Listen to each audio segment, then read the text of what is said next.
Bueno, tengan todos ustedes muy buenos días. Soy Brian Valerrami Tocaso, médico residente de segundo año de psiquiatría de la Universidad de San Marcos, con sede en el Instituto Nacional de Salud Mental Honorio Delgado y de Yonoguchi.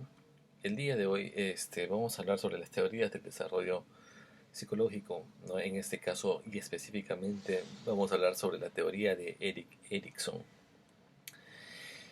Para centrarnos un poco en el contenido, vamos a ver pues que tendríamos que hablar un poco sobre la vida, sobre quién fue Erik Erikson y cómo así desarrolló la teoría del desarrollo psicosocial. ¿Ya? Vamos a hablar de las 8 etapas psicosociales, desde el nacimiento al primer año, desde el año de los 3 años, de los 3 años a los 6 años, y así sucesivamente. Y nos vamos a dar cuenta, ya con los conocimientos previos de las anteriores capacitaciones, que existen diferencias en las otras teorías planteadas, como por ejemplo de Jean Piaget, las teorías de Colbert y otros personajes más. Vamos a ver que Erikson se centró mucho en lo que es el aspecto psicosocial, ¿no? En el ambiente de cómo viven las personas, ya sean ambientes heterogéneos y mismos así siendo heterogéneos, va a tener algunas características bastante similares. ¿Quién fue Erik Erikson? Eh, Erik Homburger Erikson, o Erik Erikson más conocido, ¿no? Nacido en Frankfurt del Meno, Alemania, el 15 de junio de 1902. Ha sido un psicólogo famoso, ¿no? Que se nacionalizó posteriormente en Estados Unidos y ahí es donde fallece, ¿no? Es considerado pues como un psicoanalista estadounidense de origen alemán, ¿no? Tuvo muchas contribuciones en la psicología del desarrollo, ya que posteriormente, después de difundirse las ideas freudianas, ¿no? Que atrajo muchos seguidores, estos seguidores pues no siempre han coincidido con estas ideas, ¿no? Y algunos terminaron pues modificando ciertos parámetros de estos conceptos que tenía. Y uno de ellos pues fue Erikson, ¿no?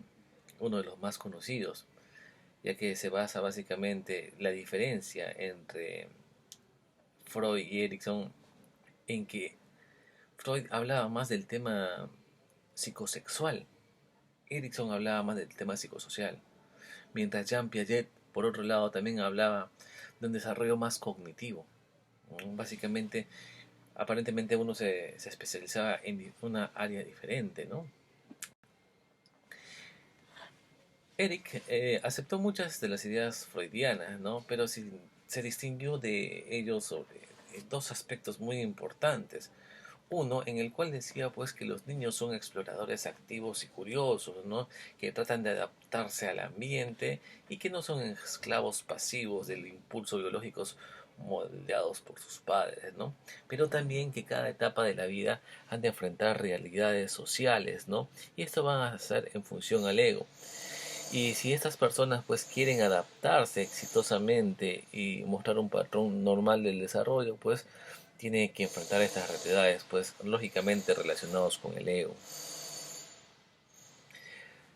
Por eso, en su teoría, el ego no es un mero mediador entre demandas antagónicas del ello y el superior.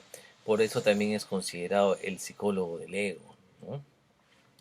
Otra gran diferencia es que concedió esta menor importancia al impulso sexual, ¿no? Y mucho más a las influencias socioculturales que vivían las personas, ¿no? Cada uno en un ambiente totalmente distinto, ¿no? Y fue Erikson, pues, que en uno de sus viajes, ¿no? Estudió a diferentes poblaciones de soldados, poblaciones de jóvenes universitarios, activistas, ¿no? Y estudiando grupos tan heterogéneos, vio que había muchas similitudes entre ellos, ¿no? Muchas similitudes inherentes, pues, al ser humano. En ese sentido, pues, él nos presenta las 8 crisis de la vida, ¿no? O también conocido como las etapas psicosociales del, del ser humano, ¿no? Dentro de las primeras, pues está de nacimiento a un año, de un año a 3 años, de 3 a 6 años, de 6 a 12 años, ¿no? Y vamos a ver, pues, que otros autores, como Freud, también hablaban, pues, de las etapas del desarrollo.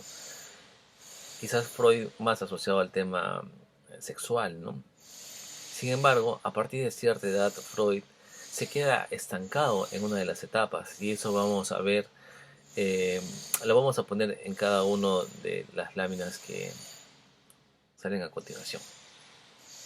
¿Sí? La primera de las 8 crisis es la crisis que va del nacimiento al primer año de vida. Esta crisis, también conocida como la confianza básica frente a la desconfianza. Hay algunos hitos e influencias sociales en esta etapa, ¿no? Acá el infante lo que debe hacer es aprender a confiar en sus cuidadores. Lógicamente, pues, como todo niño que recién nace, ¿no? ¿Y para qué va a hacer esto? Para poder atender a sus necesidades básicas. Si en este caso se le muestra un rechazo o estos son inconsistentes, verá el mundo pues como un lugar muy peligroso y de poca confianza en el que no se puede vivir, ¿no? Acá el rol importante va a ser del cuidador primario, que va a ser el agente social principal en esta etapa de la vida, ¿no? Y pues esto va a coincidir con la etapa freudiana oral, ¿no? Ahora, la siguiente etapa es la etapa comprendida entre 1 a 3 años. Esta etapa, también conocido como la etapa de la autonomía frente a la vergüenza y la duda, ¿no? También va a tener sus hitos importantes. En ese sentido, pues, estos hitos e influencias sociales, pues, acá el niño lo que debe hacer es aprender a ser autónomo. Debe alimentarse y vestirse sin ayuda, ¿no? También debe tener una higiene personal algo independiente o independizarse al menos, ¿no? Y otros aspectos más.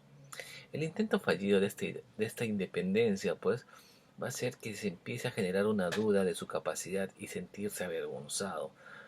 Acá el agente social principal son los padres de familia, que van a intervenir de manera más primordial en esta área, ¿no? Está considerado, pues, el homólogo a la etapa anal de Freud. La siguiente etapa es la etapa que comprende entre los 3 y los 6 años. Esta etapa también llamada etapa de la iniciativa frente a la culpa. ¿Qué hitos importantes vamos a tener acá?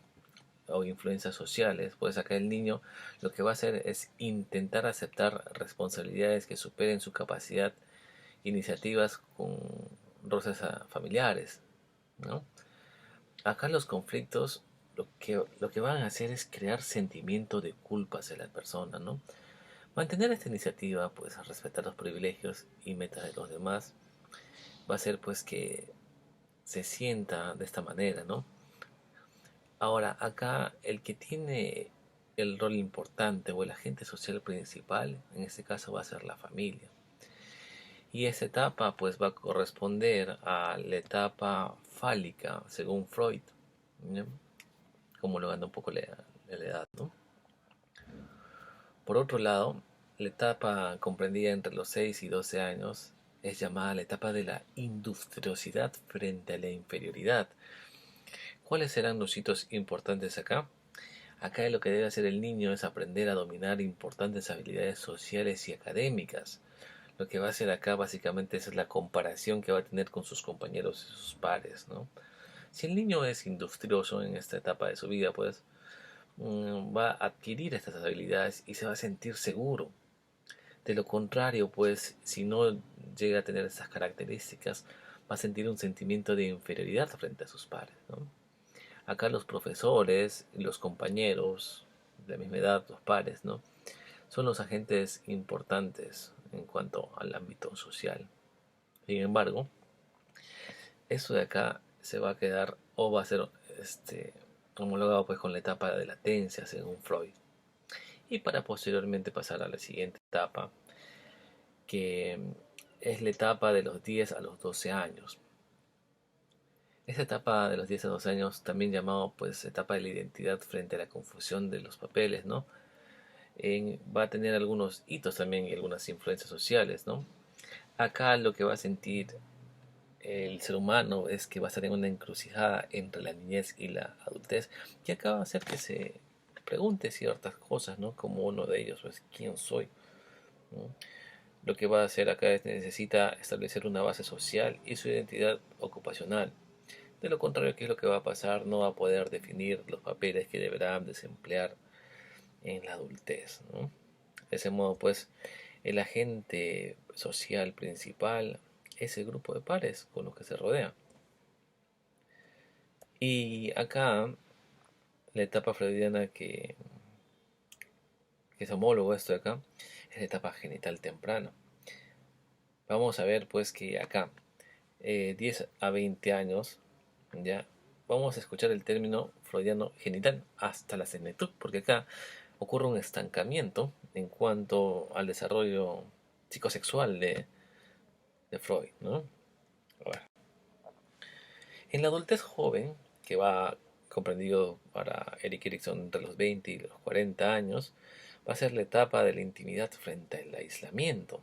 Los hitos e influencias sociales principales acá, el joven necesita crear amistades sólidas y lograr sentido pues del amor y de la camaradería, que es bastante importante, ¿no? La sensación de soledad o aislamiento se deberá a la incapacidad de forjar amistades o tener una relación. Y acá los principales agentes sociales para la persona pues va a ser la pareja, el cónyuge o amistades estrechas, ¿no? Y esto va a corresponder ya con la etapa genital de Freud. Vemos que esta etapa genital temprana pues en todo caso se inició entre los 12 y 20 años, ¿no? La séptima etapa de la adultez intermedia va a ser la etapa de la generatividad frente al estancamiento. Vamos, ¿y qué nos dice esto, no? O cuáles serán los hitos importantes. Acá el adulto ha de volverse productivo en su trabajo y crear pues a una familia o bien atender en otras formas las necesidades de los jóvenes. La cultura es la que define estas normas de generatividad. Quienes no pueden cumplir estas obligaciones, lo que va a hacer es que se estanquen y que se tornen pues egocéntricos. Acá el agente social importante, ¿quién va a ser? Va a ser el cónyuge, los hijos y las normas culturales que pueden haber en su entorno, ¿no? Y nuevamente, si acá nosotros queremos corresponder con alguna etapa de desarrollo freudiano, vamos a encontrarnos a la etapa genital, pues según Freud. ¿Ya? Y finalmente tenemos a la última crisis, a la octava crisis de la vida o de la etapa psicosocial de Erik Erikson, que es la etapa de la senectud, que es a partir de los 65 años, ¿no? Que es la etapa llamada de la integridad del yo frente a la desesperación. Acá los hitos e influencias sociales importantes, pues el adulto mayor va a examinar su vida pasada desde otro punto de vista, desde otro ángulo, ¿no? La va a ver como una experiencia importante, productiva y feliz. O quizás lo contrario, ¿no? Una gran decepción llena de promesas incumplidas y de metas no realizadas. Las experiencias personales, eh, señaladamente pues de índole social, determina el resultado de esta última crisis de la vida, ¿no? Y nuevamente, ¿a qué se corresponde? A la etapa freudiana genital, ¿no? En ese sentido, pues, ¿no? Muchas de las personas prefieren las teorías de Erik Erikson a las de Freud, ¿no? Porque no creen que estemos bajo el dominio de los instintos sexuales. Subraya pues la naturaleza racional y adaptativa, ¿no? Se centra básicamente en los conflictos sociales y los dilemas personales que pueden estar pasando las personas, ¿no? Eh, Estos con dilemas personales pues pueden ser que experimentamos en ese momento, que podamos prever fácilmente u observar en otras personas. La crítica que se le ha realizado pues que por su edad en lo tocante a las causas del desarrollo, ¿no? se han generado algunas preguntas, ¿no? ¿Qué tipo de experiencias se requieren para resolver exitosamente los conflictos psicosociales, ¿no? O cómo es el resultado de una etapa afecta la personalidad en una etapa subsecuente. No es muy explícito en ese sentido. Eh, lo que sí es, pues, es que dice, pues, que la teoría es más bien una exposición descriptiva del desarrollo humano y no busca explicar, pues, adecuadamente cómo es que se lleva a cabo, cuál es su origen de todo esto. No es tan específico en ese sentido, ya que se trata de algo mucho más descriptivo. Muy bien, eso sería toda la presentación. Ahora ya conocemos un poco más sobre las teorías del desarrollo, en este caso de la parte psicosocial. Gracias a nuestro querido amigo Erik Erikson. Muchas gracias.